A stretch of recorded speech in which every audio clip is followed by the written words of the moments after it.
Hey guys, welcome to our spoilerific discussion about Alien Covenant. Um, it won't be a full review, just a few points that we're really annoyed about with the movie. Let me get straight to it in what I want to say. Yep. Again, it revolves around the characters. So before the film came out, there were two YouTube videos, I believe, about they're almost prequels to the film, and you had Yep. to have watched. If you didn't watch them before you watched the film, you had no idea who the characters were. You saw James Franco for about zero point 0.3 of a second before his face disappeared in fire. And then you watched a video on an iPad, a futuristic iPad, about him and how he was, oh, look, a free spirit kind of thing. Yeah, I'm the captain of the ship. The bullshit. I don't care about that. I didn't care about him. I thought, wow, where the hell's is he? What was that? Was that all we were going to see of James Franco? Yeah. We didn't know who his wife was. We saw some lady crying. I was like, who is that? Why is she crying? I didn't learn half the characters' names. Daniel McBride's wife, when she died in that fire, I didn't know that was his wife for like Nope. an hour or something like that. Nope. I didn't care about any of the characters in this film at all. It was so frustrating. On top of that, there was so much potential to move from Prometheus into a new story. No. No. Yeah. Absolutely trashed it. Key thing. One of the little YouTube videos that came up before the movie was actually the bridge from Prometheus to Alien. We got to see Shaw and David traveling to the engineer's world. That comes full circle in the movie, only to be absolutely destroyed. We waited 5 years to see the result of this, only to find as soon as they arrive and are this close to getting their answers, David obliterates them all. Yep. We waited that long to see crap. It felt like in some ways like And he never justifies why he killed them all. no, exactly right. It's Like because he could. well, exactly. And clearly this race of alien is so advanced. Not the Xenomorph. I mean the space engineers, jockeys, the yeah. engineers. They're so intelligent, and they are our creators, and they're creating a bioweapon, which is the Xenomorph or that those spore based thing. And no, none of that's important because David's clearly better than them. He can just kill them in like one go. He can kill all of them Yep. by dropping this goo thing on them and kills them all. And as such, David thinks he is better than them, so of course, he has to fine-tune what they've created, which is now how the Xenomorph came about. Which is just crap. Like, are you serious? That's where this thing came from. That's where this has all been leading to, apparently, that David created the alien. And again, then that means what was the point of Prometheus? They should have just had, they should have just had, what was the name of Guy Pearce's character? Peter Weyland. Yeah, yeah, there we go. They just had Peter Weyland and David sitting in a room, like the way that this movie started, sitting in a room for an hour and a half, and that can be Prometheus. What was the point in going there? If the whole thing was just to introduce who David was, if he's the creator of everything. I feel like they're trying to be poetic and creative with the idea that it comes full circle. The Weyland Corporation created something that then in turn creates the alien, and they're trying to bring this whole story around that man creates its own demons. I get that though, but what was the point of Prometheus then? If that doesn't matter. All of a sudden, every bit of expanded backstory has become pointless when you could have just told us a linear story. Why come full circle with all this padding that we were clearly more interested in? Everyone acknowledged that they were more interested in what this was. Even our director, Ridley Scott himself, has stated unequivocally that he was interested in the space jockey, not the aliens. So that explained Prometheus. Why has he changed his mind? What happened? It feels like, I mean, for sure the studio got involved and would Oh, have said more definitely. alien. And I understand that. I get that. Yep. If it's an Alien sells more franchise, money. for sure. We get it. But it feels like people complained after Prometheus because everyone was so stupid. They took their helmets off on a planet that they didn't know about. Oh. And it's like it's like everyone went, oh, that was really stupid. Can you make the people a little bit more intelligent? And he went, oh, I hear you're saying you want the people to be intelligent. What I think you're saying is you want more alien and you don't want this storyline. No. So sure, let me just change that. We'll keep the stupid people for you and we'll give you a different storyline. So here they are on a planet they don't know about, they don't know anything about, and they took the bloody helmets off.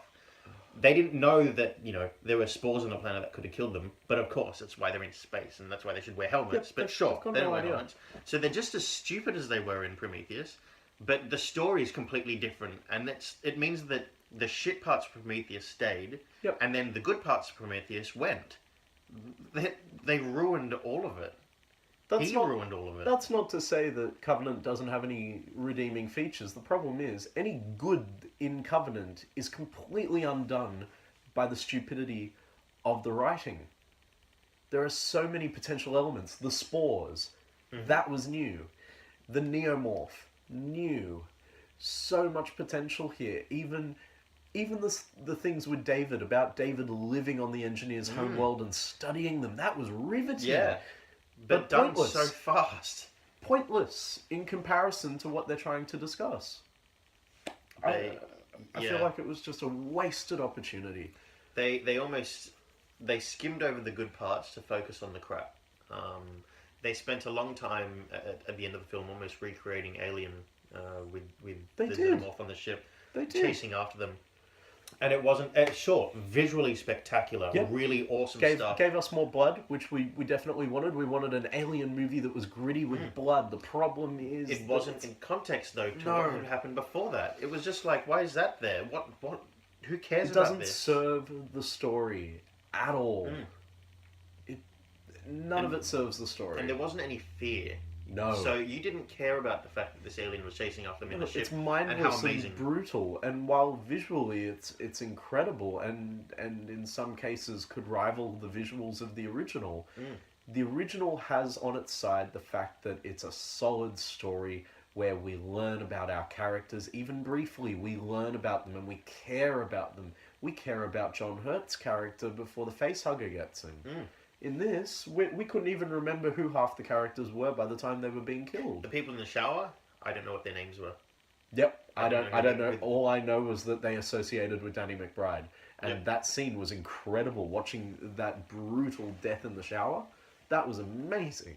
Yeah, but ruined by the fact that you didn't care What about was the who point? these people were. And what was the point of it? It was an awesome scene, but what was its point? It was What just like a was it there montage for? of good scenes, but that was it. And alright, let's discuss the ending quickly, because that's another thing that's going to frustrate us all for the next however many years. The ending is spectacular, but where the hell is it going to go? Where are they going to take it? Basically, big reveal at the end.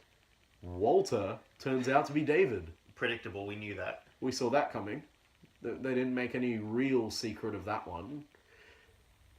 Awesome scene at the end, though, because the main character realizes it as she's falling back into cryosleep. That is clever, visually cool. One scene that was well written. Again, undone completely by the rest of it. And if we're to assume that things are going to continue the way they went in the in-between of Prometheus and Covenant, then by the time we get to the next film, David may be alive still, but he will have essentially converted 2,000 souls into 2,000 xenomorphs. And then we're just going to have another Alien movie. And what are they going to do? They're going to go to another planet? Maybe they'll go to the original Alien planet. Maybe that's how the alien will be there. Maybe David will become the soul behind the mask in the spacesuit. Maybe David will become the space jockey. I would not be surprised. And then that, again, just undoes so much and ruins Alien. And that's why in the last video we mentioned Star Wars, or I accidentally mentioned Star Wars, is the idea that they're doing, or Ridley Scott's doing a George Lucas here. He's been given a ton of money by Fox to make some new films. Yeah. And he's shitting on his own creation in some ways. Not his own creation, but he's shitting on his own idea.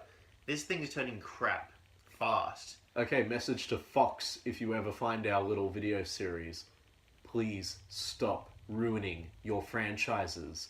You have one good franchise that you are doing exceptionally well with, Planet of the Apes. Take a leaf from that.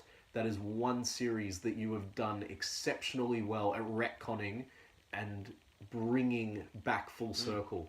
Use your crew, your writers from those, and bring them in if you want to continue these franchises. We will come and watch them. Whether they're good or bad, you know we will come and watch them.